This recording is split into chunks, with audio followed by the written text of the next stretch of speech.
ẹnikẹ́ni èèyàn kéèyàn tó bá ní gbogbo nǹkan tó ń ṣe gbóhùn nú tó bá jẹun tán lé a máa lọ sanwó lódò ni o àgbà fún kò sẹ́yìn kẹ́ẹ̀tún tó lè réèyàn bẹ́ẹ̀ ó ti dẹgbẹ̀rún ọdún.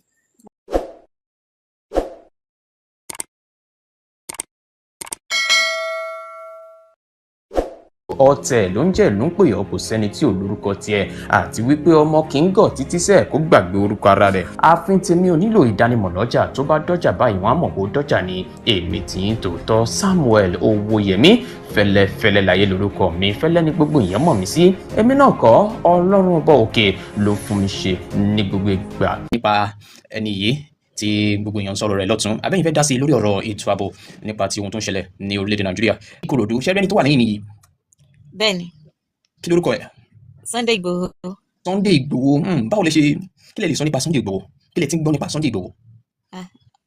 Dáadáa náà ṣe o èèyàn dáadáa ni wọ́n o. àwọn tí. ó kájú òṣùwọ̀n o kájú òṣùwọ̀n Ọlọ́run kájú òṣùwọ̀n 100 ni 100 over 100 ni bàbá Ọlọ́run. so irú ẹkùn ó jẹ́ ikọ̀ ìṣọ́ ààbò tí a ṣe àgbékalẹ̀ rẹ̀ láti ọ̀dọ̀ olóyè Sunday Igboho tí gbogbo èèyàn mọ̀ sí Igboho ṣá ṣé ń gbọ́ mi. Bẹ́ẹ̀ni. so irú ẹkùn yìí jẹ́ ohun tí wọ́n ti gbé lọ sí iwájú ààrẹ orílẹ̀-èdè Nàìjíríà tó jẹ́ wípé wọ́n ṣe àgbékalẹ̀ irú ẹkùn láti ṣe ìrànlọ́wọ́ fún wa nílẹ̀ Yorùbá wọ́n ṣe àgbékalẹ̀ irú ẹkùn láti ran àwọn security outfit lọ́wọ́ nípa ti ohun tó ń ṣẹlẹ̀ nílẹ̀ Yorùbá. ìbẹ̀lẹ̀ tí wọ́n ìbẹ̀lẹ̀ kílẹ̀ wíṣà Cameroon láti Cameroon ok ẹ̀yin náà ti gbọ́ nípa olóyè Sunday Igboho kílẹ̀ mọ̀ nípa àwọn kí tó tẹ̀síwájú. bàbá gidi bàbá rere ẹnikẹ́ni èèyàn kéèyàn tó bá ní gbogbo nǹkan tó ń ṣe gbóhùn nú tó bá jẹun tán lé a máa lọ sanwó lódò ni o àgbà fún kò sẹ́yìn kẹ́ẹ̀tún tó lè réèyàn bẹ́ẹ̀ ó ti dẹgbẹ̀rún ọdún ẹ mọ réèyàn bẹ́ẹ̀ rí. ó tún di ẹ bá mi túbọ̀ yẹn sọ ká tó rírò èèyàn bẹ́ẹ̀ ó tún di ẹgbẹ̀rún ọdún. ẹgbẹ̀rún ọdún ni o wàláì. kí ni wọ́n ń ṣe tó yára ọ̀tọ̀. ọjọ́ ìkọ́tà wa Yorùbá ní lọ́wọ́ ní ìsàmọ́ yìí àmọ́ yóò wà látàlá ìjọ ẹgbẹ́ wa Yorùbá ti pé nìyẹn o wọ́n lápẹ́ ọ̀tẹ̀ tó ń bẹ̀rẹ̀ kú ìwà yẹn mọ̀ pé nǹkan tó lè ṣàwọn bàbá tó jagun gbà náà nìyẹn ní pé nísì irú tí wọ́n ṣe jọ́mọ̀ ẹ̀gbá nísì ẹ̀wọ̀n nísì bójú ṣàbìṣe jagun tó fà lẹ́ lọ́wọ́ yọ̀ǹgbà kí ló jẹ́ kó bíbí tó fi wọlé ìgbà tó jagun títí tán lọ fún pé yẹn ṣọ́kùnrin kọ́lọ́bẹ̀ máa gbóyún fún tí kábíyèsí sọ pé yẹn ẹ bá gbọ́tàn olúṣàbí kò yàtọ̀ sí sọ bàbá Sunday Igboho ìdúgbà ní olúṣàbí gbà inú ìdúgbà tó jágbẹ̀ tó wò pé àwọn pípù yìí wọ́n wá láti ìlú wọn gbogbo nǹkan tá lọ́ máa wá ń gbà bíbà ẹ mọ̀ kí wọ́n wá pẹ́gbẹ́jọ lọ́wọ́ náà ṣe kẹ́gbẹ́jọ yìí ìtọ́ bàbá ẹ̀ máa ń pè tọ́ bàbá yàtọ̀ sí tán olúṣàbí gbogbo tó bá kọ́ ẹ bí wọ́n bá ṣe kẹ́gbẹ́jọ lọ́kẹ́gbẹ́jọ ẹ mọ̀ káwọn ògókè wá jẹ́ pé ẹgbẹ́ àgbẹ̀ lọ́jọ́ ṣe fúnra wọn ó dẹ̀ gbẹ̀gbàlẹ̀ lọ́wọ́ wọn ó dẹ̀ gbàlẹ̀ tọ́mọ̀ èèyàn tó ẹ̀wọ̀n àwa àwọn Yorùbá kan dẹ̀ wà jẹ́ pé àti ilẹ̀ Yorùbá ni tó bá ṣe nǹkan bẹ́ẹ̀ yẹn gbogbo àwọn olùdẹ́bẹ̀ sí fúru sán níṣàbí ni ó ti gbà wá lẹ́ ẹ̀mọ̀ gbogbo aládùúgbò bẹ́ẹ̀ síyọ̀ báwọn apá kábíyèsí pè mọ̀pọ̀ nìyẹn àtàwọn baálé àtàwọn olóyè pé tóun nìkan ni òun tí a bá ti fẹ́ ju tọba lọ báyìí o pé gbogbo àwọn ìyàwó ilé gbogbo àwọn akálẹ̀ ilé Olúṣàbí lọ́gbà lọ báyìí o tọ́lọ́gbóyìn fún un èyí tó fi tọ̀wọ́ lórí bínú wọlé ni. tó fi bínú wọlé ni. ṣé Olúṣàbí ọ̀hún náà tọ̀ wá tán ṣé orúkọ wa pa àwọn lẹ́gbàá níbo ló wá dó ṣàkóńbọ̀ báyìí. tọ́ ní pé ó fẹ́ jọba lọ́gbà ẹmọ jọba tó ti wá lọ lẹ́gbàá tí kò òun gbọ́dọ̀ bó ṣe lọ látọdún tó ti lọ tó ọdọọdún bó ṣe wà kò lè ṣe wọn ò lè dájọ́ ẹlẹ́gbàá òkò lè parun. bẹ́ẹ̀ ni wọ́n ní tó ní rèé sí ọba tó ń ìtòfi sílẹ̀ kò ní parun láyé. tí olóyè Sunday Igboho gbé yìí kí ni ọ̀rọ̀ àmọ̀ràn tẹ́ ní fún àwọn Yorùbá àti olóyè Sunday Igboho. kẹ́rí ọmọ àti mo ní fún ọ̀rọ̀ Yorùbá ni pé kọ́lọ́ ṣàánú wa ni ká finú konú ká jẹ́ kí ẹ̀kọ́ wa kẹ́rí ẹni tẹ́ gbogbo akọ́lọ́ lọ́ máa gbé fún tán bẹ́ẹ̀ni Ọlọ́run ti dà ní ó dẹ̀ máa ń ṣe wá ní pé à ń gbà fún mi ẹ̀dá tó bá dẹ̀ ti ń gbà fún ẹ̀ tó wà lẹ́yìn èyí tó wà lẹ́yìn tí bàbá yìí ṣe lọ́wọ́ o ẹni tó bá lóun ò ní gbà fún tó bá lóun fẹ́ máa ṣe tánà ó bá wọn tó ti pé kí nìyẹn ọ máa kú kò jìjì náà máa fi wọ́n ṣètùtù ilẹ̀ Yorùbá láti torí sì ni pé nǹkan tó ń jà fún wọn lè jọ́mọ̀ ẹ̀gbẹ́ wọn lè jíyàwó ẹ̀gbẹ́. ọmọ ò sí ní Nàìjíríà àwọn ìyàwó ẹ̀ ò sí ní Nàìjíríà. tó wà ní Nàìjíríà gan 20 wọ́n lè súnmọ́ wọn lè súnmọ́ kọ́ bẹ́ẹ̀ jí gbé ìyàwó àgbọ̀ fíjẹ́ kó máa ronú nìyẹn ẹni àgbẹ̀wò ṣé owó ni kò ní ni kí ló tún wá ní ayé tí ò ní mọ́ kí ló tún fẹ́. olóyè Sunday Igboho náà máa ń sọ ó ní kì í ṣe pé tówó lòun ní kí wọ́n mú wá òun sọ pé kí wọ́n fún òun òun ìfẹ́ tó ní sí ilẹ̀ Yorùbá. kí ló tún wá ní ayé tó mọ̀ kọ́ láyọ̀ sọ̀rọ̀ ni pé ẹ̀yin náà kọ́kọ́ wọnú ilé làtọ́ kọ́kọ́ wòye mọ́tò kọ̀ọ̀kan tó wọ̀t. ọjọ́ tí wọ́n dáhùn láti délé wọn tẹ bá mọ igba ènìyàn tó wà nílé olóyè Sunday Igboho tí wọ́n jẹ́ tí wọ́n mú. déédéé lójoojúmọ́ owó yẹn bẹ́ẹ̀ máa ń pèlè ọ̀kẹ́kẹ́ bá mi lè máa ronú ẹ̀ pèlè tó bá jẹ́ pé ẹ̀kọ́ kan ò gba ilé náà sì ń ṣe kínní owó ẹ̀kọ́ tó ti nílẹ̀ tó máa táwọn ọmọ ẹ̀ tó máa fi kú ọmọ ẹ̀ kò lè tó ṣe. ó yẹ bẹ́ẹ̀ ní ìṣẹ́ ìdílé Yorùbá èèyàn tó wà mẹ́rin tó wà ń torí bọnú gbó tó fi àwọn àtọmọlẹ̀ ẹ wo ní ìsìnkú náà àtàkì ẹlòmí táìmù tí kìíní ìṣẹ̀lẹ̀ ó ń déyàwó ẹlọ́wọ́ ni ó ṣe pàpàpà sí kẹ́nu lé ni o àwọn ẹlẹ́ni wà ní gbó pẹ̀lú gbogbo ẹ̀ tó ń fèsì ní gbólọ̀ tó ìkíni èyí tó rí pé kíní náà kó lè dá fún wa ni owó ìwé ní káwájú tó yà wá tó kámínà sójú. Igboho ṣá bàbá jẹ́ ẹni èèyàn dáadáa àjẹni tó náìsì gan mọ́ tí nígbà tí mo kọ́ṣẹ́ lọ́wọ́ bàtà wà Nàìjíríà ní ṣáìkì sókàn àgbàtà wà kọ́ síbẹ̀ yẹn bàbá jẹ́ ọkọ̀ tó yẹ pé aláàmú ni wọ́n kò sí bàtà wà ìmọ̀ lọ́wọ́ sáà bàbá mọ̀ rí àbọ̀ mọ̀ rí o bàbá máa ṣe é lórí ni bàbá jẹ́ni tó láàánú wọ́n jẹ́ tó láàánú. ẹ̀yin ti ní ẹ ti bá wọn pàdé rí lọ́nà kan tàbí lọ́nà. Mo ti bá wọn pàdé rí torí ìgbà tí mò ń kọ́ṣẹ́ electrician wọ́n kọ́lé sí Soka wọ́n nílé kan tó kọ́ sí Soka ilé kejì yẹn tó kọ́ sí Soka tí àwọn JSS lọ àtàkùn wọn gbà yẹn ibẹ̀ ni torí àárín bẹ̀ ni ọ̀gá mi kọ́lé sí so àkọ́dá gbọ́n lọ́jọ́ yẹn ni ọ̀gá mi máa ń fún mi pé ṣé mo wẹ́n tó mo ní mo kàn máa ń gbúrò wọn ni mi tí rí wọn rí ayọ̀ kí wọn lọ́jọ́ yẹn ṣe dáadáa bàbá sọ̀rọ̀ bẹ́ẹ̀ inú mi dùn gan lọ́jọ́ láti rí wọn fún àkọ́kọ́. bí olóyè Adéyẹmọ ṣe jẹ́ abiyamọ ìṣẹ̀lẹ̀ kan wá ṣẹlẹ̀ tó jẹ́ wípé wọ́n jí àwọn èèyàn kan gbé ní ìlú tí olóyè Sunday Igboho ti ṣẹ̀ wá àmọ́ sí Igboho. olóyè Sunday Igboho wá lọ sí ìlú yẹn wípé ní ìlú tèmi ti ṣẹ̀ wá mi ò lè má jà fáwọn ìlú mìíràn tó wá di wípé ní ìlú tèmi ìlú àmà ṣẹlẹ̀. so latest update ní ìsìn pé nígbà tó olóyè Sunday Igboho wá lọ sí inú ìlú yẹn sínú igbó yẹn wọ́n bá lo ẹ̀rọ drone láti wo bí àyíká bìí. láti wo gbogbo àyíká. láti wo gbogbo ẹ̀ àwọn èèyàn kan sọ wípé wọ́n act ni àwọn èèyàn tó bá ti careful pẹ̀lú àwọn èèyàn wa gangan he doesn't have problem with the people he's facing but those people don't know him. They don't know him they are just getting to know him. Careful nípa àwọn èèyàn wa then a lot of things tó ń gbé wá sí social media kó bá àwọn èèyàn ẹ̀ sọ̀rọ̀ kó má gbé wá sí social media mọ́. téèyàn bá ti achieve nǹkan tán èèyàn máa ń gbé síta o tí achieve nǹkan wà in the process you are in the process of getting it o gbọ́dọ̀ kọ́kọ́ jẹ́ kó wà private so that àwọn tí wọn tó fẹ́ kọ́ mọ movement yẹn wọn ní mọ movement ẹ̀ lot of things tó wà mo rí tó jẹ́ pé ó ń ṣe tó right but àwọn nǹkan tí mo tó ń bà mí lẹ́rù pẹ̀lú movement ẹ̀ kò ju bó ṣe ń make a lot of things public lọ. It's very very dangerous. Dangerous gidi gan. So the best thing ni pé kó achieve nǹkan tó fẹ́ achieve kó máa document ẹ̀ kó achieve tó bá ṣe ń achieve kó máa document ẹ̀ kó má gbé jáde. Kó má gbé jáde. Ìgbà tó bá dẹ̀ ti gba nǹkan tó ń fẹ́ tán tó ti dọ́wọ́ ẹ̀ tán tó ti ṣe ogun ẹ̀ tó ṣe achieve tán kán wọ́n lè máa fi ṣe series àwọn èèyàn á wò ó. Àwọn èèyàn á wò ó ìgbà yẹn ló máa níyì ju ìsìn lọ. But direction ilé ilé aṣọ tiẹ̀ wọ́n lè tún confuse ẹ̀ gan àtúntò bá tẹ̀ bá ṣe gan wọ́n lè tún confuse ẹ̀. Kọ̀tí nǹkan báwọn wájú ẹ̀ tẹ̀ bá ṣe kan lọ́wọ́ tí driver bá pọ̀ no matter how much concentration tó wà nídìí steering wà wá distracted a bit. So kó concentrate sí nǹkan tó ń ṣe àwa àkànmọ̀ ipò ń ṣe let him leave those people alone. Should leave them alone. Let them keep saying whatever they want to say. Ọlọ́run àrùn lọ́wọ́ à ń gbàdúrà fún. Àmín ẹ ṣé mo dúpẹ́. Use this opportunity ẹ jẹ́ kí n káàbọ̀ fún gbogbo yín tẹ́ ṣe ń darapọ̀ mọ́ mi níbikíbi tẹ́ bá ti láǹfààní láti darapọ̀ mọ́ mi. This program is specially dedicated to olóyè Sunday Igboho. Kí ni ẹ̀yin mọ̀ nípa olóyè Sunday nìyí? Kí lẹ mọ̀ nípa Igboho ṣá? Kí lẹ mọ̀ nípa Sunday Igboho? Wọ́n ní kò lè ṣe. Ṣé ẹ̀yin náà gbà? Best Connect, thank you for joining. Tunde, thank you for joining. Akafa Adeleke, thank you for joining. STJ, thank you for joining. Wọ́n ní olóyè Sunday Igboho on art film. Wọ́n ní gbogbo àwọn nǹkan tó ń ṣe yẹn kò yẹ kó máa fi sí orí ẹ̀rọ ayélujára nígbà yẹ kó máa tọ́jú ẹ̀ ní fún record purpose. So now ibà yẹn kọ́ ni mo lọ ohun tí mo fẹ́ jẹ́ ká mọ̀ dájúdájú lórí ọ̀rọ̀ tó wà lẹ́yìn wípé ṣé lótìtọ́ àti lódodo ni olóyè Sunday Igboho ni wọ́n kájú òṣùwọ̀n láti ṣe ìrànlọ́wọ́ fún ètò ààbò nílẹ̀ Yorùbá? Ṣé lótìtọ́ àti lódodo ṣé ohun tí olóyè Sunday Igboho jẹ́ ni wọ́n ń pera wọn? Ṣé wọ́n kájú òṣùwọ̀n? Ẹ̀yin kan tẹ́ bá ti láǹfààní láti bá olóyè Sunday Igboho tẹ́ bá ti láǹfààní láti bá wọn pàdé rí níbikíbi àbí ẹ ti ń gbọ́ àwọn kankan nípa wọn kí lẹ́yìn náà lè sọ nípa ènìyàn gẹ́gẹ́ bí a ti kọ̀wé rẹ̀? Oríṣiríṣi ọ̀rọ̀ làwọn èèyàn ń sọ, oríṣiríṣi nǹkan ni àwọn ènìyàn ti sọ nípa olóyè Sunday Igboho. Ibi tí wọ́n ti gbé yẹn gan, ibi tí ẹ ti máa mọ̀ pé sẹ́rí ibi tí wọ́n ti gbé yẹn gan, tí wọ́n sọ pé wọ́n ti gbé yẹn yìí tí wọ́n fi wá. Tó bá jẹ́ pé bí wọ́n fẹ́ wò pé ẹlẹ́yàmẹ̀yà àbí nǹkan kan ó dà kò yẹ ká wà. Bíkọ́ àwọn yẹn wọn kílèmọ̀ àwọn Igboho. Níbẹ̀ yẹn gan wọn kílèmọ̀ àwọn Igboho. So àwọn dòdò pé àwọn dá wà. Àwọn dá wà ṣùgbọ́n olóyè Sunday Igboho yẹn. Bọ̀ àwọn yẹn ni wọ́n fi wálé bí ìlú mi ni ìlú mi máa jẹ́. Bó ṣe àníṣin lè mọ̀ bọ̀ ní àyà àti Ìbàdàn àbí àti ibì kankan lọ́pẹ́ ńlọ ẹ̀ ń lọ sí Gbópẹ̀. Àwọn ọlọ́kà máa pín bolóúnjẹ bẹ́ẹ̀ ni Igboho ń jẹ́. Ṣọ́dà ti bọ̀ wọ́n ṣàwá pé ìlú mi máa jẹ́. Ṣá Igboho ṣà kò kéré o. Àwọn tó tẹ̀sí tí wọ́n ṣe pé ìtàn ṣe pé wọ́n kàn dá àwọn láàmú ni wàláhì. Bíkọ́ kò síyàwó ẹ̀ bí kò síyàwó ẹ̀. Kò sọ mẹ́nà bí. Wọ́n dẹ ó lójú ẹni tí ó lọ tó lọ fèsì ilé ẹ̀ inú ilé ẹ̀ gan àwọn ọmọ ilé ẹ̀ gan ó lójú ìwọ tó jẹ́ tó pàdé àtọ́ wà sọ pé ó yá. Mọ́sá Lábísí mò ń bọ̀ ẹ dúró fún mi mo fẹ́ kí ẹ nìyí. Trish, thank you for joining. Ọba Ìmọ́lẹ̀ Ìyálájé, ok ẹ tẹ̀síwájú Mr. Lábísí ẹ tẹ̀síwájú.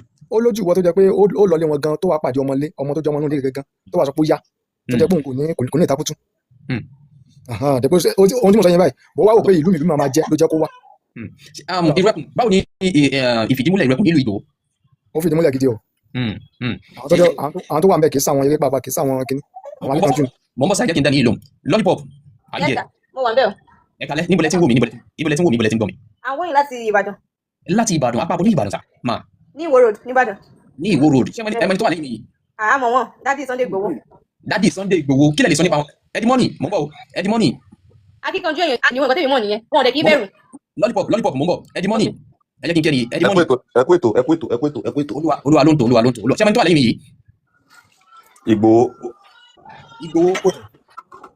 Kéèsì bàbá mo ń bọ̀ o a máa wá sọ́lẹ̀ ọ̀kọ̀ọ̀kan bẹ́ẹ̀ sì ń darapọ̀ mọ́ mi yìí ẹ jọ̀ọ́ ẹ bá mi like alágbẹ̀dẹ mi tó ń lu lójú kan olóhùn tó fẹ́ fàyọ o inú mi á dùn pé tẹ bá lè bá mi like ẹ káwọn èèyàn mọ̀ wípé ohun tá a wá ṣe ń bíbá ilé ni ohun tó ṣe pàtàkì fún ilẹ̀ Yorùbá nítorí pé ọ̀rọ̀ yìí ó ń fẹ́ dúkẹ́kẹ́ a dẹ̀ nílò láti tan ìmọ́lẹ̀ sí gbogbo tó wà lẹ́yìn wọ́n ló ń ṣe fíìmù ni wọ́n ní irọ́ ló ń pa a fẹ́ mọ̀ bóyá irọ́ ló ń pa nítòótọ́ o àbí torí mo ní àwọn ẹlẹ́rìí kan ẹ̀yin tẹ́ bá ti ń bá mi bọ̀ ní àtìgbà tí mo ti bẹ̀rẹ̀ Mr. Ọlábísí ìlú Ìgbòho làwọn fìdí kalẹ̀ sí Lollipop àwọn wà ní Ìbàdàn Edimoni mi ò mọ bí tẹ́ ti ń gbọ́ mi Kéèsì bàbá ẹ jẹ́ kí n gbọ́ látọ̀dọ̀ Kéèsì bàbá. If let's travel Edimoni. Bàbá mo ti rántí Kéèsì bàbá ilẹ̀ ti ń gbọ́ mi. UK mo wà. UK thank you ṣé ẹni tó wà lẹ́yìn mi yìí. olóyè Sunday Igboho ni bàbá àgbàlagbà. mo ń bọ̀ ẹ jẹ́ kí n bẹ̀rẹ̀ láti ọ̀dọ̀ Kéèsì Money kí lẹ lè sọ nípa ìdí yìí. wẹ́ kí n tó kúrò ní Nàìjíríà mi ò rí wọn sójú rí o wọ́n náà wọ́n ní wọn rí but ìgbà tí ogun ìjínigbé yẹn bẹ̀rẹ̀ tó kọ́ bẹ̀rẹ̀ ní ṣé ìlú gangan ni àbí ló ti bẹ̀rẹ̀ nígbà yẹn mo ti wà Nàìjíríà náà. àwọn èèyàn tó jáde kanjú gan ta gbẹ́mílé nílẹ̀ Yorùbá táwọn dìde ọ̀pá àṣẹ lọ́wọ́ wípé ìwọ yé ni Ààrẹ Ọ̀nà Kakanfò pé tó gbá máa dé ìwọ ló máa lọ bá wa ṣe o gbogbo wọn lọ sọ pé táwọn àbárí lẹ́tà Sunday Igboho gbéra ẹ̀ ó dìde ó wọ̀lú yẹn lọ àrí bí àwọn Fúlàní ẹ̀jẹ̀ ń sá tán yẹn ṣe gbogbo ẹ̀ lọ́jọ́ yẹn ṣé ní kàtẹ́ ni máa ń like sir mo like yẹn jẹ́ akíkanjú tí o kì í bẹ̀rù is a fearless man kò bẹ̀rù kò dúró nígbà tí gọ́ọ̀mẹ̀ntì máa tó máa gbóná gọ́ọ̀mẹ̀ntì tá a ní pé òun gba approval down is good but pẹ̀lú kan kékeré tó ṣe ń gbà yẹn ẹ̀rù bá àwọn Fúlàní ṣé ní nǹkan tí àdúrà lè gbà every time tó bá ti ń wo program yẹn tí wọ́n ti sọ̀rọ̀ àdúrà lè gbà fún kọ́lọ́njọ́ nínú àánú ẹ̀ kó bá mi tì lẹ́yìn kó má ṣubú ara kó má ṣubú ẹ̀mí àwọn tó ń kó káàkiri náà káwọn náà máa ní problem àdúrà tí mo gbà nìyẹn because this man ó mean well fúnlẹ̀ Yorùbá ó mean well fúnlẹ̀ Yorùbá eléyìí tó ń ṣe lọ́jọ́ mẹ́ta tó ń pariwo kiri pé ló ń pa kíníkan èmi mọ̀ pé òótọ́ ni tó mo lọ́rẹ̀ẹ́ kan bíbá tó jẹ́ pé ọmọ Ìgbòho ni ó dẹ̀ confirm láti lé. ok sir kẹ́tó tẹ̀síwájú sir mo fi owó àti ọmọ mo fi dín lẹ́nu sir ẹ jẹ́ kí n padà lọ́sọ̀dọ̀ Edimoni ṣé wà mẹ́ ok ẹ jẹ́ kí n lọ́sọ̀dọ̀ Lollipop ok Edimoni kí lẹ́yìn lè sọ nípa olóyè Sunday Igboho àti ohun tẹ́ ti ń gbọ́ nípa ẹ̀. mi ò ṣe fáwọn Sunday Igboho. mi ò ṣe fáwọn Sunday Igboho. ok but kí lẹ́yìn sọ Lollipop. ó wà ní báyọ̀. back to you Kéèsì bàbá mò ń bọ̀ lọ́dọ̀ yín o Kéèsì bàbá mò ń padà bọ̀ lọ́dọ̀ yín kí ni ohun tẹ́yìn ti ń rí ní ìlú Ìbàdàn àbí kí lẹ ti ń gbọ́ táwọn èèyàn sọ nípa olóyè Sunday Igboho. nǹkan tẹ́mi ń gbọ́ tí wọ́n sọ wọ́n ní pé Sunday Igboho pé wọ́n lọ sí inú igbó pé wọ́n fẹ́ lọ kọ́ àwọn adopted children yẹn but àwọn èèyàn ní pé àwọn kan ní pé rọ́ ni àwọn kan ní pé òótọ́ lórí ẹ̀ ló jẹ́ kí wọ́n á join life bóyá pé mo fẹ́ confirm bóyá ṣé òótọ́ nìkan tí wọ́n sọ ni àbí rọ́ ni so ló jẹ́ kí n jà pé ẹnìkan tó ní ìgboyà ó ní wọ́n. ẹ jẹ́ kí n ṣàlàyé bẹ̀yẹn fún ẹ jẹ́ kí n yànnà náà bẹ̀yẹn fún yín tẹ́wà pẹ̀lú mi lọ́tìtọ́ olóyè Sunday Igboho wọ́n lọ sí inú igbó yìí ṣé ń gbọ́ mi wọ́n lọ sí inú igbó yìí ìgbà tí wọ́n lọ sínú igbó yìí èròǹgbà wọn náà ni wípé kí àwọn gba àwọn ọmọ yìí padà láyọ̀ àti àlàáfíà lára èròǹgbà wọn tí wọ́n fi lọ bẹ̀ àti láti lé àwọn kọ̀nọ̀rọ̀ sí ẹ̀dá tí wọ́n fi inú igbó yẹn ṣe ibùgbé. olóyè Sunday Igboho sọ nínú fọ́nrán kan wípé àwọn àgbẹ̀ àwọn ènìyàn làwọn arábí ti lé kúrò nínú igbó yìí fún ọjọ́ pípẹ́. lọ́pọ̀ ṣe wà pẹ̀lú mi. wọ́n wà pẹ̀lú yín. gẹ́gẹ́ bí ìbéèrè yín yẹn olóyè Sunday Igboho lọ ní tòótọ́ níbi tí ọ̀rọ̀ wá dé dúró yìí àwọn èèyàn kan àti ni àwọn èèyàn kan sọ wípé kò yẹ kó fi bẹ́ẹ̀ ni ló wá bí fọ́nrán kan èyí tó ń jà rìnrìn lásìkò yìí níbi tí wọ́n ti ń fi ara hàn wípé wọ́n yìnbọn fún ọ̀kan lára àwọn ẹ̀ṣọ́ wọ́n yìnbọn fún èèyàn kan lára àwọn ọmọlẹ́yìn Sunday Igboho tó jẹ́ ọ̀kan lára àwọn ìlú ẹkùn ṣùgbọ́n ìbọn ó wọlé sí èèyàn kan lára ṣé ẹ gbọ́ mi. mo ń gbọ́ yín mo wà pẹ̀lú yín. ṣùgbọ́n wọ́n fi ìdí ẹ̀ múlẹ̀ pé kò sóhun tó ṣe àwọn ọmọlẹ́yìn Sunday Igboho kò dé sóhun tó ṣe Sunday Igboho lásìkò yìí latest update nìyẹn. mo lérò pé mo dá ẹ ṣe mo sì ń padà bọ̀ lọ́dọ̀ yín o ẹ jẹ́ kí n kí Glitter Blinks ẹ máa bá mi láì lọ mama Glitter Blinks ẹ káàbọ̀ sórí ètò mama. ẹ kú ọjọ́ mẹ́ta o. ọjọ́ kan pẹ̀lú ẹ kú 100 days ṣàlàfíà ni. ṣàlàfíà lẹ́wà o. àdúpẹ́ alihamudulilayi àdúpẹ́ lọ́wọ́ Ọlọ́run ṣé ó ń lọ dáadáa. mi lè kọ́ o. àdúpẹ́ lọ́wọ́ Ọlọ́run. àdúpẹ́ fọlọ́run.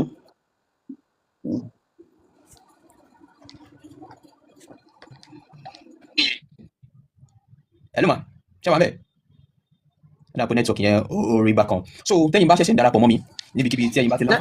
nẹ́tíwọ̀kì kò fẹ́ bọ̀ mí lálẹ́. ẹ ṣe ń gbọ́ mi báyìí. mo ti ń gbọ́ yín padà. mo ní ṣe ẹmọ tó wà lẹ́yìn mi yìí. ta ni o mo ṣà.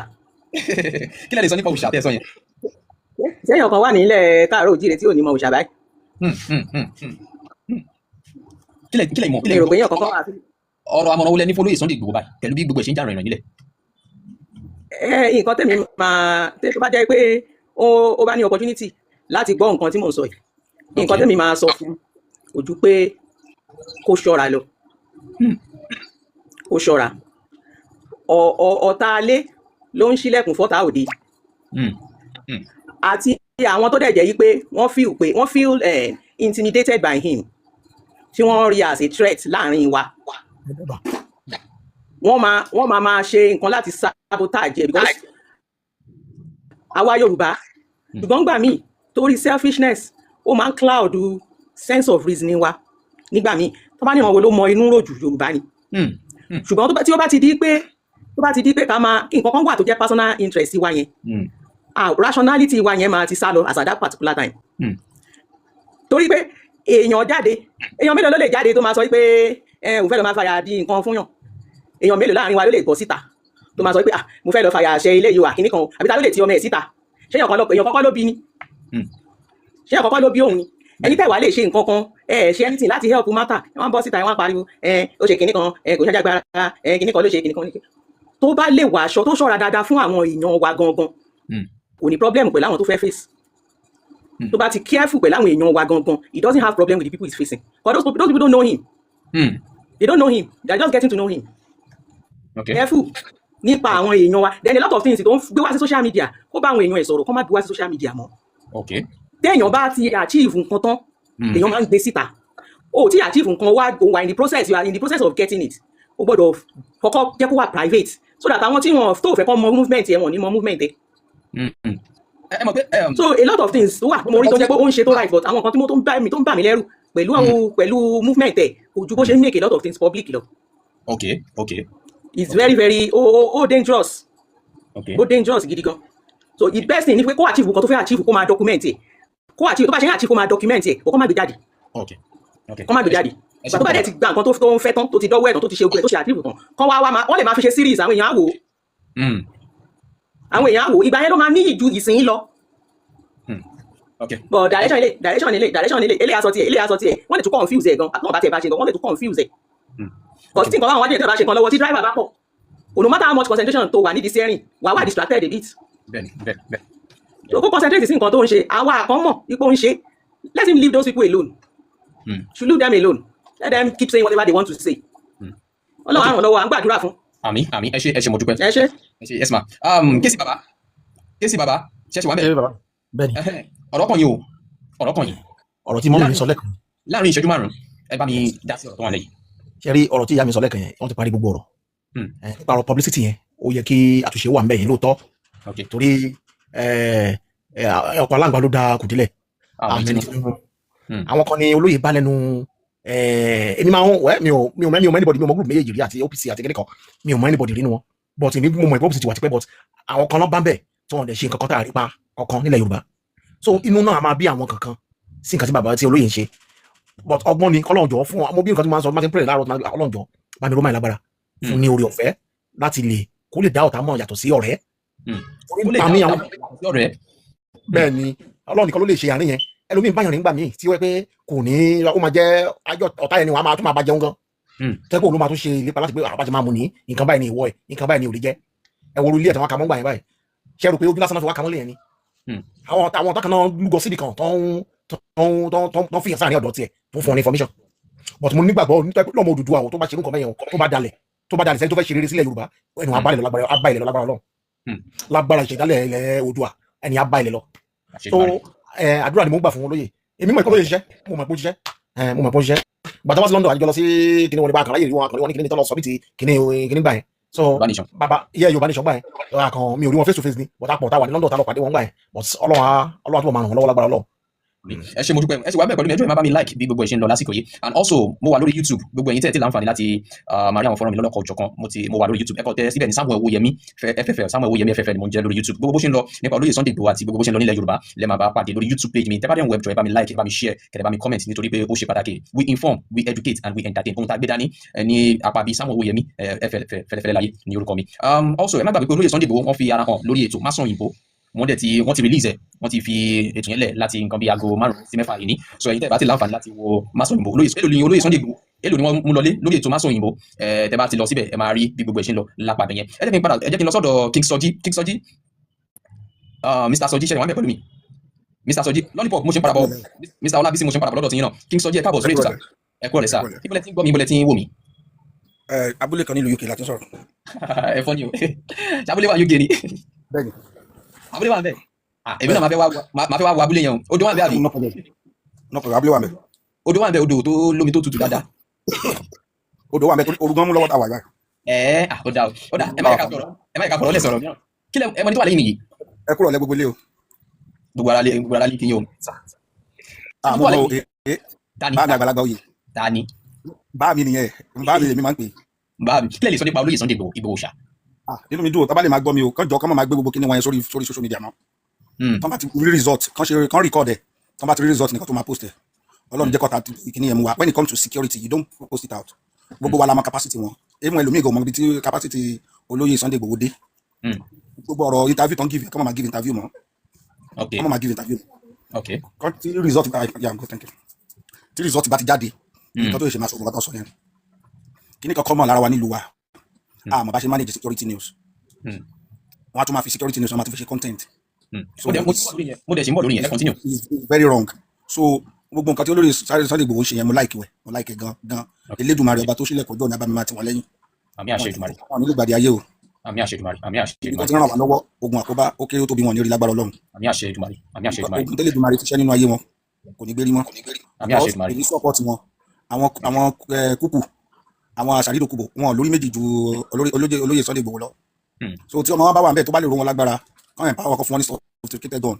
àwọn techniques we can do it now why not ibi kíní ló ń rú kíní kí náà pé olóyè Sunday Igboho àìmọ́ ní àṣàrídòkúbò ló ń ṣọ́ gbogbo igbó tó wà ní Zamfara náà tó wà ní Zamfara so olóyè Sunday Igboho ló dẹ̀ tún ṣọ́ Kogi kò dẹ̀ sáriwo àwa Yorùbá ní ká kọ́kọ́ lọ nífẹ̀ẹ́ ara wa náà ayé ṣọ̀tẹ̀ nǹkan tẹ́ ẹ̀ bá lè ṣe tẹ́ bá ti mọ̀ pé ẹ̀ lè ṣe ẹ má fẹnu já wáyà ẹ má fẹnu já wáyà tí ìrẹ̀wẹ̀sì máa mú ẹni tó fẹ́ lọ ṣe if you cannot do it you keep quiet tó o bá ti lọ́rọ̀ yanjú tó lè fi support ẹ keep quiet seal your mouth because ọ̀rọ̀ yanjú tẹ́ bá gbà òun ló tún máa mú orí ẹ̀wù láti ṣe mọ́ fún wa òkè ẹ gbogbo yín sọ pé kíní ta ló láyà nínú gbogbo yín tó lọ nígbó yẹn àní èèyàn sọ sọmọ encourage pé ó máa lọ ó sì ẹ̀ show example kó lọ a dẹ̀ mọ̀ pé bó ṣe lọ yẹn tó padà wá yẹn tó bá máa padà lọ wọ́n lọ strategize rí padà lọ bẹ́ẹ̀ ni. ok ẹ ṣe Mr. Soji mo fẹ́ wá fún yín ní update mo léyàn kan tó wà ní Ìgbòho fún gbogbo ẹ̀yin tẹ́ láǹfààní láti máa wò mí báyìí Casey thank you for the like Mr. King Soji ẹjọ́ bá mi live yìí nítorí à ń lọ ibì kan ibi tá à ń lọ òjìnà rárá ibi tá a kàn yà òun ló ṣe bẹ́ẹ̀ ló kọ̀ fẹ́ pọ̀ díẹ̀ kó má dà onírọ̀kọ̀ ló máa sọ pé lẹ́rìí òun ó wà ní ibi tó jìnà rere mo ní èèyàn kan láti Ìgbòho tí mo fẹ́ jẹ́ kí ẹ fi ti ara yín gbọ́ bí nǹkan ṣe ń lọ mi ò mọ̀ wọ́n rí kó má dàbí wípé bóyá àtijọ́ kún kí n tó wá sí live no it's not like that ọmọ bíbí ìlú Ìgbòho ni wọ́n ìṣẹ̀lẹ̀ tó ṣẹlẹ̀ tí ó fi di wípé wọ́n fi fọ́nrán yẹn léde ẹni tó súnmọ́ olóyè Sunday Igboho bí iṣẹ́ ọ̀run Mr. Wisdom ṣàlàyé kankan wípé látàrí bí àwọn èèyàn ṣe ń sọ wípé olóyè Sunday Igboho ìpè skit ló ń ṣe kọ́mẹ́dì ló ń ṣe irọ́ ni ó ń pa kò sí nǹkan tó jọ bẹ́ẹ̀ wọ́n kàn lọ sínú igbó kan wọ́n kàn ya fọ́nrán ló jẹ́ kí àwọn fi fọ́nrán bí àwọn arábí ṣe yìnbọn sí wọn tí ọta ò wọlé tó wọ èèyàn kan lẹ́sẹ̀ tí a dẹ̀ dúpẹ́ pé kò la ẹ̀mí lọ wọ́n sọ débi wípé àwọn incident yẹn àwọn ìṣẹ̀lẹ̀ wọ́n ti ṣẹlẹ̀ bí ọjọ́ méjì àbí ọjọ́ kan sẹ́yìn kí wọ́n tó di wípé wọ́n fi léde bí gbogbo yín ṣe ń sọ lọ́tún sọ lọ́sì nísìnyí program yìí ó wà recorded tá a dẹ̀ máa fi ránṣẹ́ sí ẹni tó súnmọ́ olóyè Sunday Igboho láti jẹ́ kí wọ́n mọ̀ wípé bàbá àwọn olólùfẹ́ yín ohun tí wọ́n fẹ́ láti ọ̀dọ̀ yín rèé ohun tí wọ́n sọ wípé kẹ́ má ṣe rèé ohun tó sọ pé kẹ́ ṣe rèé bí ìyá mi glitter blaze tí wọ́n sọ pé kí wọ́n ṣọ́ra gbogbo ohun tí oníkálukú bá sọ níbí lónìí lápapọ̀ sí ojú kan kódà á wà lórí YouTube page mi ẹ̀yin tẹ́ bá ti darapọ̀ mọ́ mi lórí YouTube page mi ẹ bẹ̀rẹ̀ sí lọ darapọ̀ mọ́ mi Samuel Owóyẹmí FFL ni mo ń jẹ́ lórí YouTube page gbogbo kíní yìí a máa ṣe ní recorded a dẹ̀ máa fi ránṣẹ́ sí olóyè Sunday Igboho a máa gbìyànjú ẹ jẹ́ kí n lọ sọ́dọ̀ Mr. Olabisi tí mo sọ pé wọ́n jẹ́ ẹnìkan tó wà ní ìlú Ìgbòho wọ́n sọ̀rọ̀ update kan fún mi lẹ́ẹ̀kan tí mo fẹ́ jẹ́ kí gbogbo wa ká láǹfààní láti gbọ́ nítorí ọ̀rọ̀ yìí mi ò fẹ́ jẹ́ ká gbé ọmọ bàfọ́sùn mi ò dẹ̀ fẹ́ jẹ́ ká kọ́yẹ́ èèyàn kan wá ṣì wà lọ́nà ẹ jẹ́ kí n sọ bẹ́ẹ̀ ohun tí mo lérò wípé a nílò lásìkò yìí ní ìṣọ̀kan nílẹ̀ Yorùbá ṣe wípé bóyá ọba Solomon ó sọ kankan nínú fọ́nrán ẹ̀kan tí mo wò ó ní àwa Yorùbá tútù bẹ̀rẹ̀ o ṣé wọ́n fi ṣe wá ni ó ní bóyá irọ́ lolóyè Sunday Igboho ń pa ni o bóyá òtítọ́ ló ń pa ni at least ẹ jẹ́ ká ṣe àtìlẹ́yìn fún àwọn èèyàn kan ló wà níbì kan tó jẹ́ pé ọ̀rọ̀ ni wọ́n sọ látijọ́ yìí kò sí ìgbésẹ̀ ìgbà tá a bá fi 20 ọdún pinlẹ̀ kinní kan ìgbà wo la tó fẹ́ jàtà àwọn arábí yìí dẹ̀ ń ṣe bẹ́ẹ̀ wọ́n ń gbẹ̀yìn gbèrú wá nílẹ̀ Yorùbá tí ìjọba wà ń bẹ̀ o mo sì ń bọ̀ láti wá yànnàná fún àwọn tí ìjọba wípé ẹ̀yin náà ẹ ṣe ó kù díẹ̀ káàtó lórí ọ̀rọ̀ tó wà lẹ́yìn tó bá sí ti àwọn ọmọ akẹ́kọ̀ọ́ tí wọ́n jí gbé ní ìjọba ìbílẹ̀ Oríire ní ìlú Ògbómọ̀ṣọ́ gbogbo ọ̀rọ̀ tó wà lẹ́yìn kò bá má rí bẹ́ẹ̀ o ẹ jẹ́ n kọ́kọ́ lọ sọ́dọ̀ Mr. Olabisi mò ń bọ̀ kí n tó wá tẹ̀ Mr. Olabisi ẹjọ́ ṣe wà ń bẹ̀ Mr. Olabisi ṣe ọ̀rọ̀ kan yìí báyìí mo fẹ́ jẹ́ kí ẹ fún mi ní live update bí nǹkan ṣe ṣẹlẹ̀ ní ìlú Ìgbòho pẹ̀lú olóyè Sunday Ìgbòho ọ̀rọ̀ tẹ́ bá mi sọ lẹ́ẹ̀kan lórí live yìí náà ni o kì í ṣe behind the scene o bó ṣe ṣẹlẹ̀ ní ìlú Ìgbòho láti ìgbà tó olóyè Sunday Ìgbòho ti ṣe àbẹ̀wò sí ìlú Ìgbòho ẹ bá mi yọ̀nà náà ẹ̀ dé orí ohun tó ṣẹlẹ̀ ní alẹ́ àná ẹ̀yin èèyàn tẹ́ ń darapọ̀ mọ́ mi ẹ jọ̀ọ́ ẹ bá mi àǹfààní kan tẹ́ ṣe fún mi ni pé ẹ bá mi like tẹ́ bá mi share ẹ bá mi share wọ́n máa ń sọ kankan we rise by lifting others helping others will not limit your success in life kò sí nǹkan tí mo fẹ́ gbà nínú gbogbo nǹkan tí mo ń ṣe yìí but gẹ́gẹ́ bí mọ́tò mi we inform we educate and we entertain ní ọ̀rọ̀ tó wà lẹ́yìn. so ẹ̀yin tẹ́ bá fẹ́ fi comment yín ránṣẹ́ náà ẹ lè máa type comment yín sísàlẹ̀ ẹ̀yin tẹ́ bá fẹ́ kí n gbé yín wá sókè we are here to inform we are here to educate you on what is trending in Yorùbá land. ẹ jẹ́ kí n lọ sọ́dọ̀ Mr. Olabisi ẹ gbọ́ ìbéèrè mi lẹ́ẹ̀kan yẹn. ok ẹ jọ̀ọ́ bá mi yọ̀nà náà ẹ̀. ṣe rí wíwálé tí bọ̀dá wálé wíwálé tán wálé wọ́n wá níwá pé Yorùbá àti ìlú mi ni tó bá bí àwọn jẹ́ bí ẹnìkan tó jẹ́ láfojú tàbí pé yóò pé kò sí nǹkan tó kù kàn mí wàhálà ẹ̀wọ̀n ni wálé bíkọ́ kò sọmọ wọn bì kò sí ìyàwó wọn bì ìyá wọn gan ti kú nínú ẹbí sì nínú fámìlì kò sí ìwọ tó pàdé ọmọ fámìlì tó sọ pé bo ní ògbégbà níbi tí wọ́n ti jiyàn gbé local government kan náà lájọ́ ń lò local government lájọ́ ń lò the same local government ni wọn bá wa jó náà oore ló pé bọ́ wọn bá wa jẹ́ òkọ̀dọ̀ apapọ̀ wọ́n ti ń yára wọn páwọn sí lára wa igbópẹ̀ ni wọ́n ń claim àwọn fún wọn ní igbópẹ̀ làwọn bọ̀ tó bá jẹ́ pé bí àbọ̀dá wa jẹ́ bí ẹlẹ́yàmẹ̀yà bí nǹkan wàhálà wọn ni wálé wà àtìgbà tí wọ́n ti délé ilé gan ti mọ̀ pé nǹkan kan wà ọ̀pọ̀lọpọ̀ àwọn fídíò tí ẹ̀rí tí wọ́n ṣe síta yẹn mo wà ń bẹ̀ ṣe jẹta àbí jẹrin kọ́yìn tí wọ́n ti sákídé tí wọ́n sọ fún àwọn ọmọ wọn pé àwọn ò láìkì àwọn fídíò kìnìún nǹkan bọ̀ àwọn ọmọ wọn sọ pé àwọn kan sọ pé scamman. ẹni sùúrù olóyè Sunday Igboho sọ pé ẹni sùúrù níbi tẹ́ bá nìyẹn olóyè Sunday Igboho sọ wípé àwọn ò láìkì bí wọ́n ṣe ń fi kíní yẹn léde. àwọn kan wá sọ pé nǹkan náà àwọn ọlọpẹ kẹkẹ àwọn fi díẹ̀ yẹn léde ìgbà tó ṣe gbogbo ẹ̀kọ́ làwọn ń ṣòtàn ìgbà nítorí àwọn tó sọ pé scamman wọ́n padà dọjọ́ wájú kọ́mọ̀ sọ pé kí ló dé tẹ̀ sẹ́ńdẹ̀ tẹ́lẹ̀. Mr. Soji kéèsì bàbá glitter bliss lollipop ṣe ń gbọ́ àárín yẹn ẹ tẹ̀síwájú. kò kí ṣe gbogbo ẹ̀kọ́ náà fi ń léde kò kí ṣe gbogbo ẹ̀ pa ẹ máa pé ìgbà tí wọ́n gbé dúró lọ sínú kí. mo fẹ́ kẹ́ni yẹn sílẹ̀ ni mò ń gbọ́. ẹ máa pé ìgbà tí wọ́n gbé kíní ẹ̀ lọ tí wọ́n gbé kíní dúró ẹ̀ lọ sínú gbó tí ẹ̀ tẹ́tọ̀ fi lò ó ní wọ́n kàn ṣó kí wọ́n ṣó gbẹ̀ lọ títí. ẹ máa pé wọ́n ṣọ́ níbi kan pé sẹ́ra àmọ́lù yẹn ṣe kíní kẹ̀kẹ́ kámẹ́kọ́ padà pọ́ọ̀tì wọn padà ṣọ́ ní tìmọ́ wọn kàn jáde síta wọn bá tún gbóyàn wèké wọn kàn sí fídíò ẹ̀ nítorí àwọn tó ń pa pé scammer ni kò ṣe nǹkan kẹ́kẹ́ làwọn yẹn ń fi díẹ̀ létà kì í ṣe gbogbo ẹ̀kọ́ náà fi ń létà ìwà ilé àná nísìnyí ìwà ilé àná tí wà láyẹn ṣẹlẹ̀ so àti wọ́n fídíò tí wọ́n sẹ́ni síta nísìn díẹ̀ náà fi létà kò kí ṣe gbogbo ẹ̀ náà ṣe bí ẹnìkan oṣù náà ṣò àwọn méjì náà ṣò wọ́n ṣò ẹnìkan tí bàbá àti bọ̀ wọlé wọ́n dẹ̀ ṣò ẹnìkejì tí bàbá àwọn tó kù nǹkan ìmọ̀ pọ̀ náà bọ̀ wọ́n kàn fi ṣe bí àṣírí àtàwọn dẹ̀ bílẹ̀ gẹ́tẹ́jọ lọ wọ́n ṣò àwọn dẹ̀ bílẹ̀ náà àwọn dẹ̀ gẹ́tẹ́jọ lọ wọ́n ṣò wọn náà bọ̀ wọ́n kàn ṣò àwọn méjì yẹn pé káwọn yẹn lè rí nǹkan tí wọ́n ń là kọjá because nínú ògbèdè padà èdè tó burú jù Yorùbá ni wọ́n máa lọ pé àyíwọ́ ni jọ ìgbà tó bá yẹ kó tọ́ ni kò sí fi léde láti gbà yẹn ohun tó ń ṣẹlẹ̀ nìyẹn kì í bá ọgbẹ́ náà fi léde. ok ẹ ṣé mo dúpẹ́ ṣé ti wá gbọ́ ọ̀rọ̀ báyìí ẹni tó ń sọ̀rọ̀ yìí ọmọ ìlú Ìgbòho ni wọ́n jẹ́ kí a máa mọ pé inú olóyè Sunday Ìgbòho gan òdò sí bí wọ́n ṣe ń fi àwọn fọ́nrán yẹn léde ṣùgbọ́n látàrí bí àwọn èèyàn kan ṣe ń sọ wípé scammer ni látàrí bí àwọn èèyàn kan ṣe ń sọ wípé skit ni látàrí bí àwọn èèyàn kan ṣe ń sọ wípé ó ń parọ́ ni ó ń díbọ́n fún àwọn ni àwọn ọmọlẹ́yìn Sunday Ìgbòho ṣe ń fi irúfẹ́ wọn ní kì í ṣe gbogbo ẹ̀ gan ni wọ́n fi léde ẹ mọ̀ wípé Yorùbá ẹnu tí wọ́n fi sọ pé Adégún wọ́n á tún fi sọ wípé Adé ògún mọ́ ẹni tí wọ́n sọ pé ó kú wọ́n á tún wà ní kò kú mọ́ ọ̀rọ̀ olóyè Sunday Ìgbòho yìí mo fẹ́ jẹ́ ká get it right mo fẹ́ jẹ́ ká understand ibi tí ọ̀rọ̀ yìí ibi tó ti ń bọ̀ mo fẹ́ jẹ́ ká understand ibi tó dé dúró mo wá tún fẹ́ jẹ́ ká understand ibi tó ṣeéṣe kó yọrí sí ẹ má gbàgbé o wípé àwọn ọmọ yìí ṣì wà nínú igbó ọjọ́ ti gorí ọjọ́ oṣù ti gorí oṣù ibo ni amọ̀ táwọn ọmọ yìí wà ìjọba kò fi tó wà létí wípé nínú igbó old Ọ̀yọ́ national park ni wọ́n wà ṣé amorú ipò tí wọ́n wà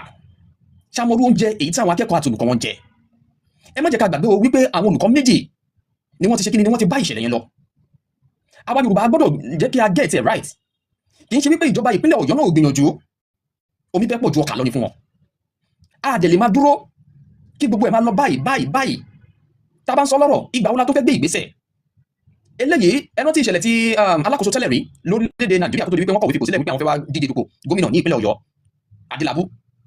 Adébáyọ̀ Adélabú pẹ̀pẹ̀lẹ̀ mẹ́s ẹnu tí ìṣẹ̀lẹ̀ tí wọ́n jí àwọn ìbejì àbúrò rẹ̀ obìnrin tí wọ́n jí wọn gbé láàrin ọjọ́ mélòó ni wọ́n fi ṣe iṣẹ́ yẹn ẹ má gbàgbé kó lóye Sunday Igboho yìí òun náà kó ipa kan nínú bí wọ́n ṣe ṣe àwárí àwọn ìbejì yìí ṣùgbọ́n bó tilẹ̀ jẹ́ wípé ọ̀pọ̀ ènìyàn sọ wípé irọ́ ni kò rí bẹ́ẹ̀ mo lérò pé ń bá mi dé gbogbo ohun tí mò ń sọ yìí alágbẹ̀dẹ mi tó ń lo lójú kan olóhun tó fẹ́ fàyọ nítorí ọ̀rọ̀ tó wà nílẹ̀ yìí ẹ jẹ́ ká fi ìjà ìlara ẹ jẹ́ ká fi àwọn èèyàn kan tó wà níbẹ̀ ẹ jẹ́ ká fi yẹn sílẹ̀ let's concentrate on nǹkan tó wà nílẹ̀ bí àwọn ọmọ yìí ṣe fẹ́ gbé òmìnira ẹ jẹ́ ká fi ra wa sí ipò àwọn òbí wọ̀nyí ọ̀kan lára àwọn òbí tí wọ́n jí ọmọ rẹ̀ gbé ó sọ pé òun wá ṣe iṣẹ́ ní ìlú yẹn ní òun ò mọ ìlú yẹn rí these are the things gbọ́dọ̀ rò dáadáa abiyamọ ni olóyè Sunday Igboho mọ̀mọ́ Mr. Glitter Beans mama ẹ sọ pé ẹ fẹ́ sọ kankan Akéwúṣọlá thank you ẹ jọ bẹ́ẹ̀ ṣe ń darapọ̀ mọ́ mi yẹn ẹ máa bá mi like ẹ jọ máa bá mi like fọ́nrán yìí nítorí ohun tá à ń sọ bíbá àwa ṣeré ohun tó ṣe pàtàkì tó jẹ wá lógún òun là mẹ́nubà adẹ̀mẹ́nubà ẹni tó wà lẹ́yìn mi yìí ẹ̀yin tí ẹ rí àwòrán ẹni tó wà lẹ́yìn mi yìí ọ̀pọ̀ inú yín ló mọ̀ kí lẹ lè sọ nípa ẹ̀ tẹ́yìn bá ṣẹ̀ṣẹ̀ ń darapọ̀ mọ́ wa bó ṣe ń lọ lè tó yí update ni bá dẹ̀ ṣe máa mú wá fún yín lóòrèkóòrè nìyẹn ká lè máa update yín ká lè máa mọ bó ṣe ń lọ nílẹ̀ Yorùbá olóyè Sunday Igboho tẹ́ ń rí yìí òun náà ń gbìyànjú ni kí Ọlọ́run dé ìgbìyànjú ẹ̀ ládé ni àwọn èèyàn kan ló wà níbi kan tó jẹ́ pé látijọ́ tí wọ́n ti ń sọ ọ̀rọ̀ ẹnu là ń gbọ́ àrí ìgbésẹ̀ kí lẹ́yìn ṣe wípé a ní anything against wọn a kàn fi ń rọ̀ wọn ni wípé sà ìpè náà lè jẹ́ fún yín èyí náà gbé ìgbésẹ̀ yìí ẹ jẹ́ kí n má dá yín lágara ọ̀rọ̀ nítorí ohun tá a bá wá lónìí olóyè Sunday Igboho kílẹ̀ mọ̀ nípa wọn Glitter Beans ẹ sọ pé ẹ fẹ́ sọ ọ̀kọ̀ọ̀kan lẹ́ẹ̀kan Mr. Alabisi mo ṣe ń bọ̀ lọ́dọ̀ yìí o King Soji mo ṣe ń bọ̀ Lollipop mo ṣe ń bọ̀ Glitter Beans máma ṣe wà bẹ́ẹ̀. mo wà ń bẹ̀ mo ti fẹ́ ní kẹ́kẹ́ sọ̀rọ̀ náà torí àwa ìpẹ́ gbàgbé nǹkan tá a bá ronú nǹkan ti pọ̀ nínú ọpọlọ so ó lè sọ tá a fẹ́ sọ ó lè sá lọ so bọ̀dá tó sọ̀rọ̀ lẹ́ẹ̀kan yẹn mo kọ́kọ́ mo fẹ́ torí sí tó jẹ́ pé wọ́n máa close mọ́ Sunday Igboho mo fẹ́ kí gbogbo wa mọ̀ ní àwa ọmọ ilẹ̀ Káàárọ̀ Oòjíire mo fẹ́ ká mọ̀ yìí pé ogun ló délẹ̀ ojú ogun la wà báyìí tí èèyàn bá dẹ̀ wà lójú ogun gbogbo òfin ogun lèèyàn gbúdọ̀ pamọ́ tí èèyàn bá rú òfin ogun kankan ó lè jẹ́ kí èèyàn lùsì níbi ogun yẹn. Now one of the tactics tí àwọn tó máa ń ṣẹ́ ogun tó máa ń lò òun ni pé wọ́n máa ju nǹkan sí ẹ nǹkan tó máa jù sí ẹ bí bait nǹkan yẹn máa dàbí bait nígbà téèyàn dẹ nǹkan fún kí lorúkọ ẹ nínú igbó ẹranko nínú igbó.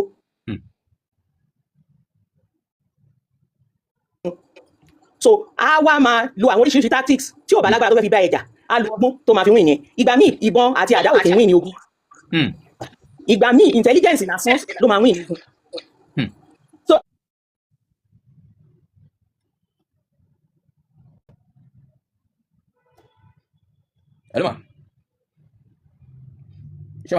wọ́n ṣe òkìní kan gbogbo ẹ̀ kọ́ tí ẹ̀ ti rẹ́kọ̀dì gbogbo ẹ̀ time don't lie ìgbà tẹ́ bá ṣe fídíò déètì tí ẹ ṣe fídíò yẹn ó máa wà lára fídíò yẹn náà gbogbo fídíò tá à ń ṣe lórí fóònù wa déètì tá a ṣe ó máa wà ní ara fídíò yẹn ó máa wà lórí ẹ̀ báyìí pé déètì báyìí ló ṣe fídíò báyìí so wọn ò gbúdọ̀ allow kí anybody push wọn láti máa sọ nǹkan tí wọ́n ṣe jáde àbí láti máa tú any information that's what we call intelligence information ẹ wo iye ọdún tí àwọn Amẹ́ríkà tán ti bá Iraq jà ẹ wo gbà táṣìírí ṣẹ̀ṣẹ̀ ń tú pẹ̀lú gbogbo formation tán lò ìgbà tó gun yẹn ò wúlò mọ́ láṣìírí ṣẹ̀ṣẹ̀ tú.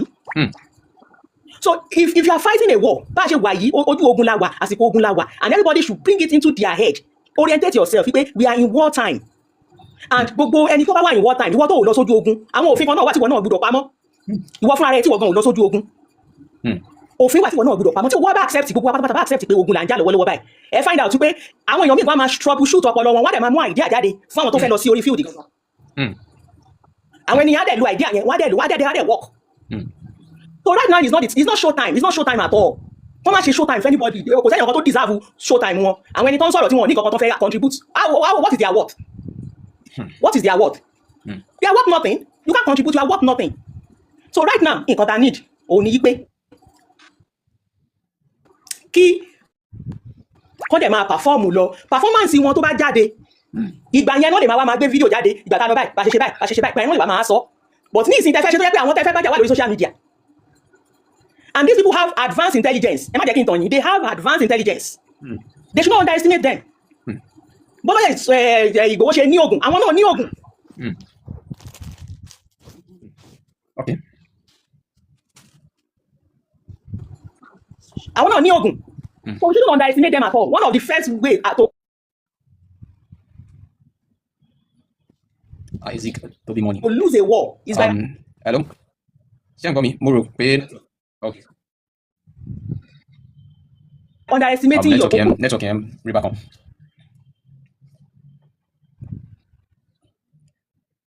Mo wà pẹ̀lú ìmọ̀.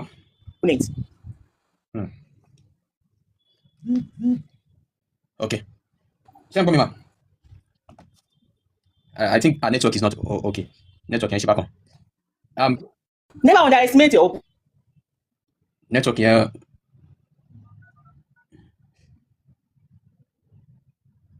Network is not okay.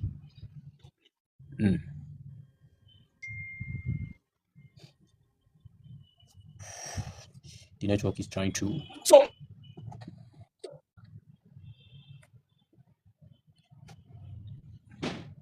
wọ́n máa fi àárín wà ṣàdúrà. Okay. The network is not okay. Data please. Ṣé ẹ gbọ́ mi ma? Mo ń gbọ́ yín sẹ́. Okay, that network ọ̀dọ̀ yín ló ń break. Okay, ṣé ti land? Mo ti land. Ẹ ṣe gan púpọ̀. Like I said earlier, bí mo ṣe sọ ṣáájú wípé ètò yìí ó wà recorded tí a dẹ̀ máa fi ránṣẹ́ sí ẹni tó súnmọ́ olóyè Sunday Igboho, possible kó olóyè Sunday Igboho náà gbọ́ wípé ohun táwọn ti yín fẹ́ rèé o, ohun tí wọ́n fẹ́ rèé o. Ẹ jẹ́ kí n kí àwọn tó ṣẹ̀ ń darapọ̀ mọ́ mi. Big Ola, are you there? Big Ola, Easy Life, unmute, let me hear from you. Ẹ jẹ́ kí n gbọ́ látọ̀dọ̀ Easy Life, ṣé wà bẹ́ẹ̀? Ẹ kúrọ̀ lẹ̀, ibo lẹ ti ń gbọ́ mi? Láti Birmingham ní UK mọ́. Ní UK, thank you so much for joining. Ṣé ẹni tó wà lẹ́yìn nìyí? Olóyè Igboho, definitely. So what can you say about him? Kí lẹ mọ̀? Yeah, definitely he's doing a fantastic job because àwa tí wà lẹ́yìn odi, we're not happy with what is happening at home now because most of us like to come back home, but due to this insecurity stuff, it's scary.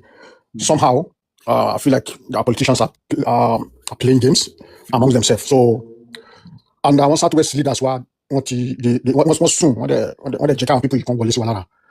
I believe he's doing well because I think there's a platform sometime 3-4 days ago àwọn sọ pé strategy olóyè pé kọ́ mọ̀ sí video. Then I said no, kí ni àwọn video tó ń ṣe yẹn will be a proof in case of any false allegation. So people saying he shouldn't be using video. No, I said people shouldn't say that. You know what happened to him last time when the former late president was there? I said to people that no, don't. I'm not supposed to come on video. And true to my word, I don't know, baby, brother, I go and born him video to see it land below the pay. I want to see video here in case of don't make allegation against I want. Video, latest video, it's because you are just joining us. I've explained earlier the latest updates about what is happening right now. It's not that they are releasing the video immediately. Yeah, I know. It is after all the scenario. Yeah, exactly. So what people are saying right now that you should keep the video for now, for record purpose. Yeah, but people think it's skit. People believe it's just drama. That's why the video was released. Yes. So, but according to him, release the video. According to him, are released. So people that are pretending that they want insecurity to end because of the step he's taking, are not saying it is a skit. So in this situation, what do you expect them to do? People that we are making noise for the past month about the kidnapping of those kids and the teacher, all of a sudden, and a citizen of Nigeria decided that it's taking risk that in conjunction with the security forces, because it's not doing it alone. And that's why the video is very important. Because you can see there's military with him, the special forces sent by IGDSU to join him.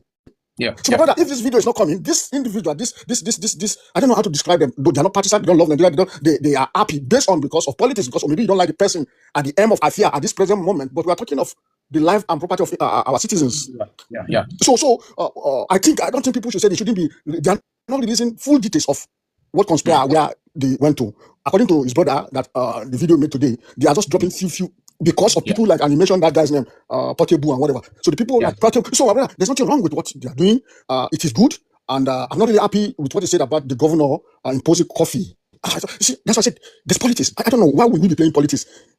We are being invaded, and I just pray what happened to the citizens of Benue State and Plateau State because this is what they are trying to do. This is what they are trying to do. ẹni tó bá dàgbà tó bá ju 50 lọ kó sọ ṣé àwọn èèyàn lè rántí láti ìgbà tí wọ́n ti ń bá àwọn Benue State dífà tó fẹ́ gbalẹ̀ wọn ẹ wo Plateau State now adẹ ti gbà wọn láyè wọ́n ti wọlé Yorùbá, so is it not time we resist them now? So if this president is there, if tó bá lucky tó bá win before, because my brother, if Hausa bá wọlé padà, we don't know what's going to happen. Exactly. Sunday Igboho may decide to leave Nigeria. Yeah, to travel. So they're back to square one, is it?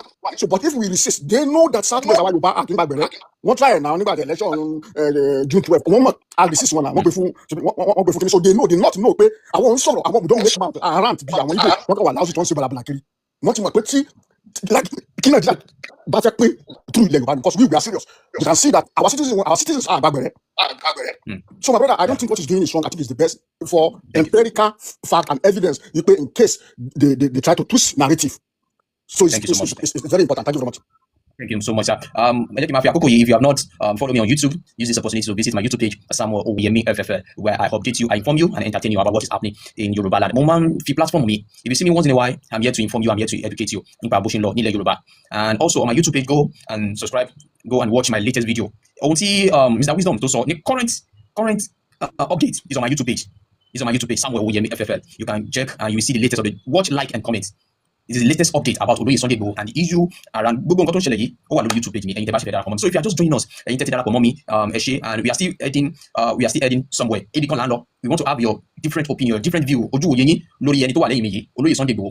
Báwo lẹ ṣe mọ̀ sí? And you can send in your invite. You have one thing or two things to say about him, about the current situation of the Nigerian, what is happening in Nigeria presently. You can say you are free to talk your mind. This is what we are doing right now. So, Mr. Easy Life, thank you for joining. Mr. Easy Life, please, ẹ jọ̀ọ́ bá mi like. Mr. Easy Life, ẹ jọ̀ọ́ ẹ bá mi like ìfọ́nrán, ẹ bá mi like video yìí, ẹ bá mi tap, ẹ bá mi share sí gbogbo àwọn èèyàn tó yẹ kó mọ̀, because we are here to inform you. Alágbẹ̀dẹ mi tó ń lójú kan lóhun tó fẹ́ yọ. Okay, let me go to Taiwo Babatunde. Are you there? Mr. Taiwo Babatunde. Brother Samuel, kẹ́ tó lọ further. Okay, Kẹ́ tó lọ further. Brother tó sọ̀rọ̀ tó ń sìn yẹn. bẹ́ẹ̀ ni. Wọ́n sọ̀rọ̀ nípa pé kí ló dé tó ń impose curfew. Ṣẹ́rí, most of the time perpetrators of evil òru náà fi ń bojú, or very early in the morning or very late in the evening. So àwọn tó dẹ̀ fẹ́ mú wọn ò ní fẹ́ kẹ́ran mérò. Ṣé mọ̀ pé ẹni tó bá yẹ tó ti mọ̀ nípa ìtàn ìbáwí tó ti wà nínú ilé tí kò wá sí ilé ìtàn yẹn tó wá rìn kiri tí wọ́n bá kó mérò, ṣé mọ̀ pé kò lè blame ìjọba mọ́. Bẹ́ẹ̀ni. Because àwọn people yìí they are like gorilla fighters. Lè identify wọn until tẹ́ bá bá wọn lọ́wọ́ wọn àbí tẹ́ bá bá wọn láàrin ara wọn. Thank you for the gift. Thank you for the gift. Wọn bá ṣe curfew ní gbogbo side ibẹ̀ yẹn pẹ̀lú pé kán ní àwọn ọlọ́kadà máa rìn oníkìní kan máa rìn ní táìmù gbogbo ìrọ̀lẹ́ yẹn mọ́ alẹ́ mọ́ òru títí dàárọ̀ ọjọ́ kejì yẹn. Tọ́ bá ṣe curfew wọn ò lè yọ tàndá nínú ìrẹsì. Wọ́n máa ní collateral damage tó máa pọ̀. So I think I'm in support of that curfew. Okay. Mr. Easy Life, are you there? Ṣé ẹ gbọ́ mi? Adedoyin. Mr. Easy Life, are you there? Yes, I'm here. Thank you for the gift. Please help me to share so that this will go far. Can you hear what she said? Yes. When I heard about the coffee, I was thinking it's because of people to the operation to law. But with the comment of Mr. What is his name? Isaac Abro, Mr. Abro, he was complaining that people should the governor now impose coffee, and that coffee is targeted on them. That's what he said. I think you said you heard the video. He said that coffee was targeted on them. That's why I started having coffee too. But when the governor announced the coffee 3 days ago, I said that's fantastic. So they decided to mop all those dangerous elements. But if the guy was saying that coffee was targeted on them, then we need to ask question. Okay. So is it that the governor is not working with the federal government? Because I personally believe the federal government is aware of the operation going on in conjunction with Sunday Igboho and his boys, Tunde Disu and the military. And I know the guy was mentioning thanking them in that video. So that's my point. Why is that coffee? Is it necessary?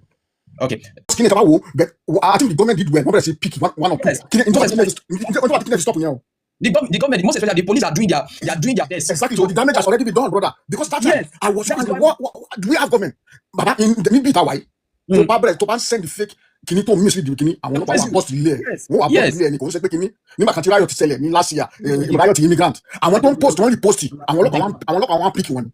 That's it. But now, Tito yàtọ̀ sí òtítọ́. But the question now is, Kito tẹ̀síwájú, the latest video which I did, is on my YouTube page, Samuel Owuyemi FFL.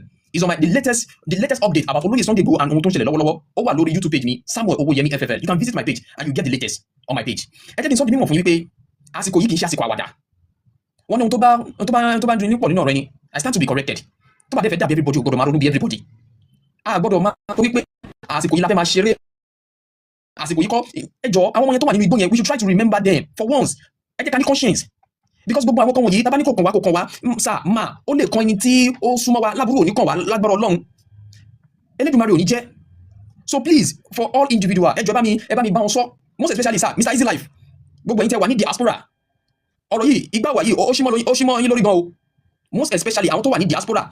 They are always doing all these things. Àwọn máa spread the fake news. And kò yẹ kó rí bẹ́ẹ̀. So now the alẹ́ òní ẹni tẹ́ rí lẹ́yìn nìyí ṣe mọ ẹni tó ń ṣe ṣe mọ Olóyè Sunday Igboho rè. We are here to talk about him. What do you know about him? Kò jẹ́ tuntun mọ́ wípé irú ẹkùn ikọ̀ ẹ̀ṣọ́ ààbò tí Olóyè Sunday Igboho ṣe àgbékalẹ̀ rẹ̀ with the motive wípé kí àwọn nǹkan kan lè dínkù nílẹ̀ Yorùbá ni.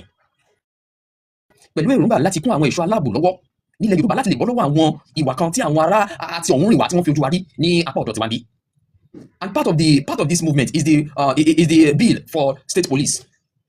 State police yìí ó jẹ́ nǹkan tí wọ́n tún fẹ́ fi ṣe ìrànlọ́wọ́ fún ètò ààbò tó ti ṣapá kan dàmọ́ tó mẹ́ẹ̀ ní orílẹ̀-èdè Nàìjíríà, but for us in Southwest we need it. Kò kí ń pọ̀ jù tí OPC bá ń ṣe tiwọn, tí ìrù ẹ̀kọ́ bá ń ṣe tiwọn, tí ọlọ́pàá bá ń ṣe tiwọn, tí state police náà bá ń ṣe tiwọn, it's not too much sir, it's not too much ma. All we need is unity, we need focus. Ẹ jẹ́ ká wá determine wípé àwọn èèyàn tá à ń bá ṣeré yìí àwọn náà ò ṣeré o, wọn ò ṣeré rárá. Irekun is security outfit, yeah. Yes. But people are talking about licensing, which at the moment is on hold for some reason. And I don't know why the NSA is delaying láti approve licensing, because you for one legitimacy. But nevertheless, what I'm happy about is that somehow the president is supporting him indirectly. The reason is because if those special forces from Abuja were Peloloyi àti àwọn soldier, I think that's fine. But I want to know, because according to Oloye, only one recruit to 5,000, 50,000. I don't know. I've forgotten the figure. 50,000. Yeah. 50,000. Maybe the numbers are exaggerated, but nevertheless, my problem now is what will happen to state police now? That is between Martini issue. Say Oloye incorporate our weapon state police or what? Now, to answer your question, MOP Ireku is still in process. Yes, it's still in process. We cannot say definite. We cannot say anything definite about Ireku for now. But we know that Ireku has come to stay. Ireku jẹ́ ohun tí wọ́n ṣe àgbékalẹ̀ láti ràn wá lọ́wọ́. I said something earlier. Ẹlẹ́ni kọ́kọ́ jọ̀nà eléyìí náà fún àwọn èèyàn tí wọ́n béèrè lọ́wọ́ mi pé báwo làwọn ṣe fẹ́ join Ireku here and there. So many calls ni mo máa ń gbà pé àwọn fẹ́ join Ireku when they see my content. Wọ́n máa pè mí pé àwọn fẹ́ join Ireku. Let me tell you at this point. Wípé Ireku, a website kan ló ṣì máa wà ní ìkàlẹ̀, wọ́n máa ṣe àgbékalẹ̀ website where everybody can go to go and register. Tó bá mọ̀ pé ó fẹ́ join Ireku. So from there, wọ́n máa pín sí zone by zone under each coordinator. And then wípé kì í ṣe wípé wàá kọ́ join, they will screen you. Wọ́n máa mọ orí èèyàn tó jẹ́, ṣojúlówó ọmọ Yorùbá ni, kí ni motive ẹ before they allow you into the security outfit. So gbogbo ẹ̀yin tẹ́ ń béèrè wípé báwo làwọn ṣe, àwọn tí ẹ rí káàkiri pé wọ́n gbé Ireku, they did it voluntarily. Wọ́n ṣe wípé yes, àwa ti bẹ̀rẹ̀. Tí website ẹ̀ bá ti délẹ̀, it will be easy for them to register. So anybody tó máa ń gbọ́ mi lásìkò yìí níbikíbi tí ẹ bá ti ń gbọ́ mi, ẹ̀yin tẹ́ ń béèrè pé báwo lẹ ṣe lè darapọ̀ mọ́ Ireku. Ohun tẹ́mi mọ̀ as latest update about joining Ireku is that there will still be a website that everybody can go and register, and from there máa pín sí zone by zone. Kì í ṣe gbogbo ọ̀rọ̀ la máa sọ lórí afẹ́fẹ́. Àwọn ọ̀rọ̀ kan wà tó jẹ́ pé tí iná bá kú la lè sọ. So I'm just using this opportunity to let you know that the process is still on. So fún Ireku, a ṣe láti ràn wá lọ́wọ́ nílẹ̀ Yorùbá. The state police is coming because the latest update about state police ni wípé wọ́n ti gbé lọ sí ilé ìgbìmọ̀ aṣòfin. Àwọn ilé ìgbìmọ̀ aṣòfin wọ́n ti deliberate lé lórí. And anytime from now, ó yẹ ká máa gbọ́ good news. But my concern is that ṣé wọ́n ní abuse state police? Will the state not abuse state police tí ó bá dé? That is one thing, that is my fear. Ipe tí gbogbo ẹ̀ bá dé nísìn, ṣé wọ́n ní máa lò ó ní ọ̀nà tí ó dá? But that's not where I'm going tonight. We are talking about Oloye Sunday Igboho. Fún gbogbo